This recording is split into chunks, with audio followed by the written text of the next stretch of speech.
4 yıl oldu. Ben daha yeni buraya başlıyorum. Daha bugün geldik arkadaşımla beraber. Yani ben camiye gelince huzur, mutluluk falan hissediyorum.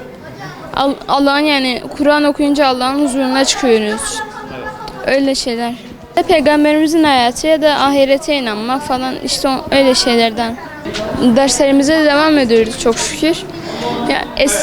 Diğer Kur'an kurslarına göre burası bana daha iyi geldi. Çünkü oralarda çok öğrenemiyorum. Şu an öğrenmeye başladım. İlerliyorum. Yani onlar kendileri biliyor. Yani onlar gelsin hem bir şey öğrenirler hem de peygamberimizle alakalı bir şeyler öğrenirler. Yani herkesin insanlara kendi bağlantısı. Namazını kılar, orucunu tutar, Allah'a inanır. Ama şimdi burada Allah'a inanmayanlar da var.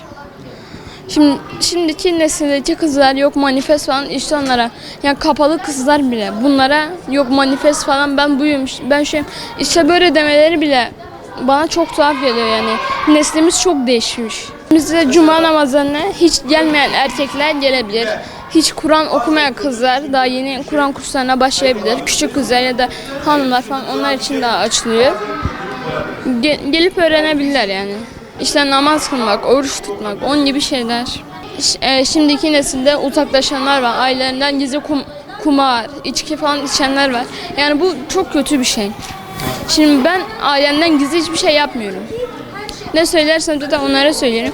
Ama şimdiki nesilde kendini kurtarmak için yalan söyleyenler var. Şimdi bir tane olay oldu. İşte çocuk okula baskın yaptı. İşte orada ölenler yani daha küçücük çocuklar yani. O öğretmene de yazık, çocuklara da yazık. Yani o çocuk nasıl şey yaptıysa diğerleri yapmasın onun gibi bence. Yani İsrail'de şu an bir salaklık yapıyor söyleme sahiptir ama yani bunu yapmasa daha iyi olur. O kadar küçük çocukların, annelerin, babaların ya da küçüklerin canına kast oluyorlar. Yani bu da günah. Şimdi onlar da diğer dünyada ya şey olacaklar ya cehenneme gidecekler. Ama şimdi bu ölen çocuklar zaten daha küçük yaşta onlar hemen cennete gidiyor. Ama şimdi bunları da yapmaları günah. Hemen onlara günah yazılıyor. Benim de onlar gibi. Bazen bir tane şey görüyorum, bir tane video gördüğümde ağlıyorum. Keşke onların yerinde biz olsaydık, onlar burada olsaydı. Müslümanlar. Evet, Müslümanlar kazanır. Ama Hristiyanlar kazanırsa onlar da bilsin ki o insanlar hem güçsüzler, ellerinde silah falan hiçbir şey yok. Ama onların ellerinde silah falan olsaydı onlarla çalışmaya falan başlarlar. Ama şimdi bir film çıkmış, Filistin 36. Her filmde işte Filistin'in dirilişi hakkında bazı şeyler var. Ben bir tane kitap okudum, hatta çizgi roman. Sultan Abdülhamit Han'da da İsrail Müslümanları almış bir yere götürmüş. İşte o da Sultan Abdülhamit Han da var. Onu tahttan indiriyorlar. Yani böyle şeyler yapıyorlar. Ondan sonra onunla alay ediyorlar.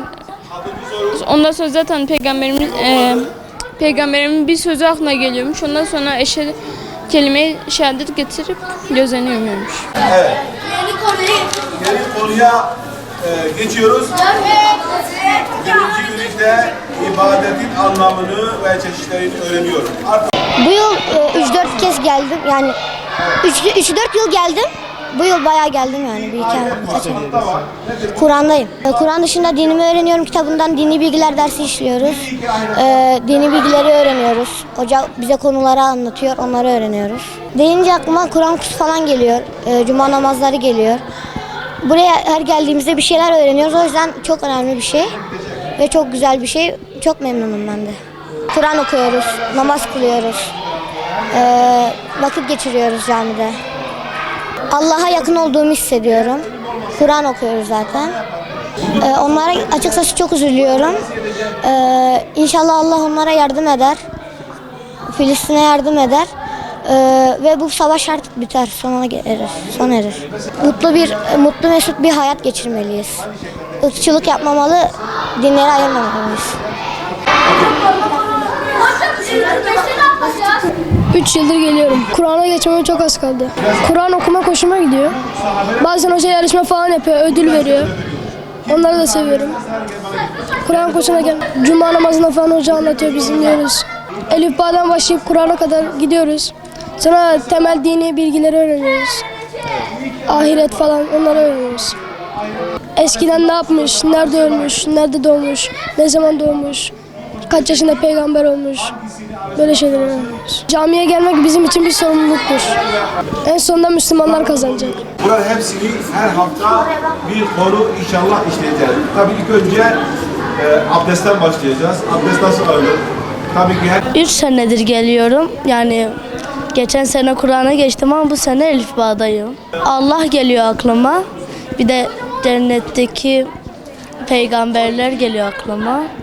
Burası çok iyi cami, hocalar çok iyi. Cami çok huzurlu bir yer yani bana göre. İnsan buraya gelince direkt Kur'an'ı öğrenmeye çalışır ya da çabalamaya çalışır. Ya bana göre öyle.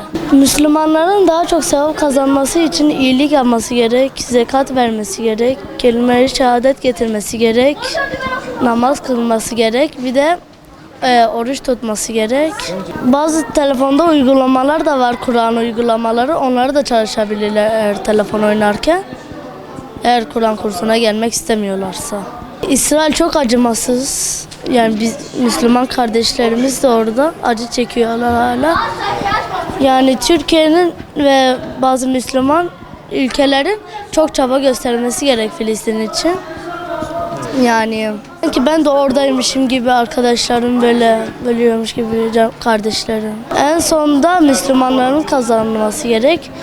Yani o da iyi olan Müslümanlar, Allah'a iman eden. Zaten toprakları ve herkes yettiği kadar Allah'ın verdiği nimetler kadar kullanması gerek. Filistin için İsrail ürünlerini almamaya çalışıyorum. yemeği kim yapacak?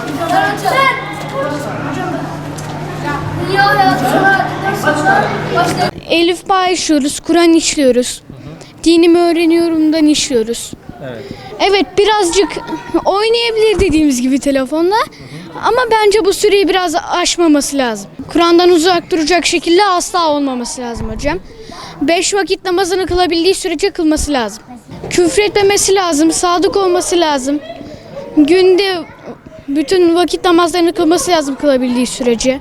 Ben televizyonda izlediğimde evet üzülüyorum aslında. Çok üzülüyorum.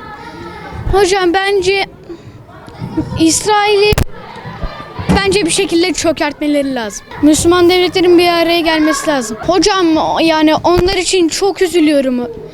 Ondan sonra çok endişe duyuyorum hocam. Birazcık ayıptır söylemesi empatik duygum biraz güçlüdür hocam. Hocam Müslüman devletler kazanır tabii ki. Abi çok güzel. Kur'an kurslarını çok güzel. Benim hocalarımız çok iyi ders veriyor. Evet. Son Kur'an'da okumak güzel bir şeydir. Camiye gelince bir an huzurlu oluyoruz. Evet. Bence yazda Kur'an kursuna gitmeliyiz.